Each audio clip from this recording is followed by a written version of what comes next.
ГСП онлайн. Городские новости сейчас.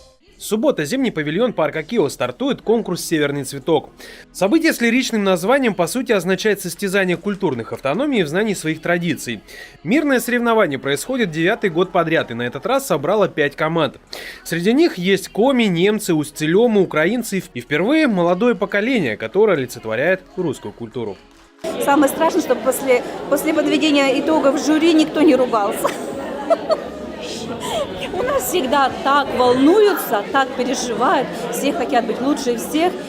Действительно, усилия участников оценивает жюри из 3 человек. Учитывается национальный колорит, артистичность и творческий подход. Все эти составляющие как нельзя лучше подходят к тематике конкурса «Народная песня». Каждой команде предлагается выбрать композицию по вкусу и исполнить ее на родном языке. Оригинальность выбора тоже учитывается, поэтому лучше найти что-то не банальное. Впрочем, состязательный аспект вовсе не главное. Для участников «Северного цветка» гораздо важнее, что они помнят о своих корнях.